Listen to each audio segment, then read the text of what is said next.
Yeah, my name's Connor. I'm 39 years old. I'm currently living on the streets of London. It's been about 3 months now. Before this, I technically still have my own business. I run a solar panel installation business, which I started 12 years ago when I was about 27 years old.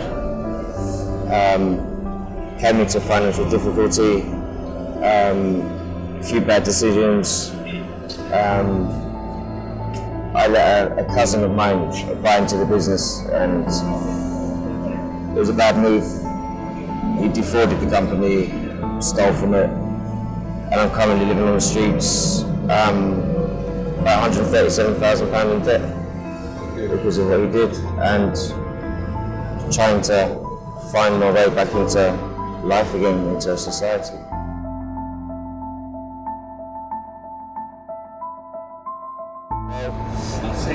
Being a man that's always had hard work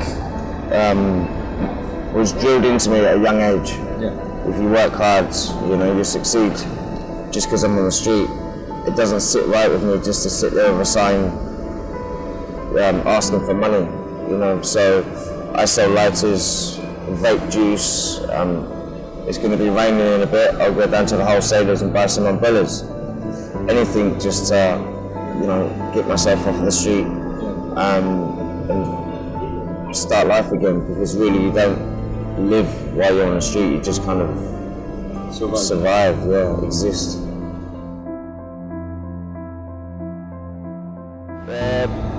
With regards to food, there's plenty of places in London you can eat. There's outreach teams that help you find food banks, etc.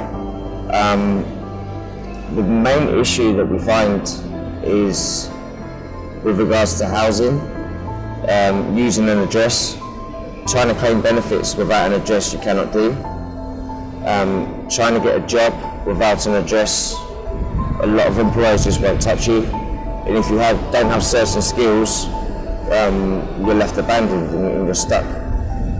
So one of the main issues is actually just trying to find an address to use, so you can use it as a platform to be able to, apply for jobs, or at least apply for benefits, to try and save some money, because there's a long waiting list to get housed. So if you can get yourself off the street before that happens, then you have to go for it and try.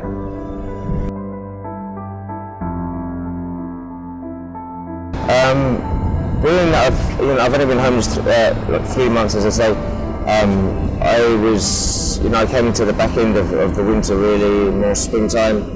I have heard that once it drops below freezing, the churches open up, the hostels have emergency accommodation, and they house you for the 1 night, 2 night, whatever many nights it is that is below freezing.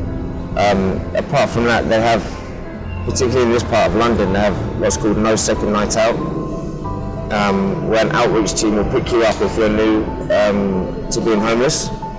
And what they'll do is they'll bring you into one of their hostels, assess your needs, what type of issues you may have or may not have, and then they can go from there and best assist you in whichever way you need. The problem with people in London, particularly people on the street that I've come in contact with, 80% of them have drug issues, alcohol issues, gambling issues, these type of things, which all these different types of services can be brought to them and help them in any way possible. What I find is I don't have any of these issues.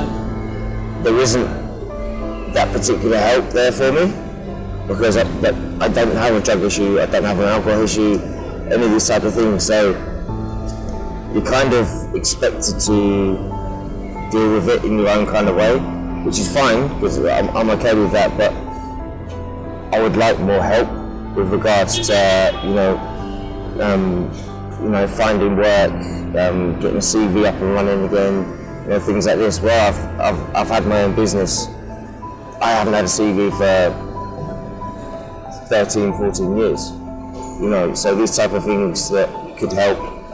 You know, these type of issues that I find would be beneficial.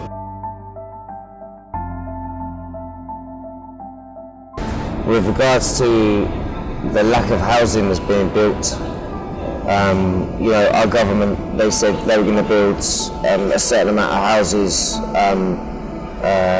you know, council houses, etc. They've nowhere near hit that target, and the cost of living has gone up dramatically, especially in London.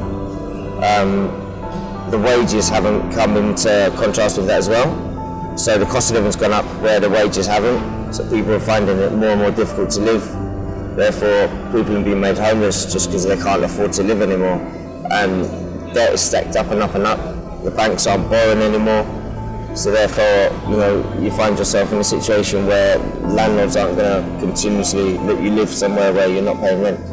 So I'm not surprised at all.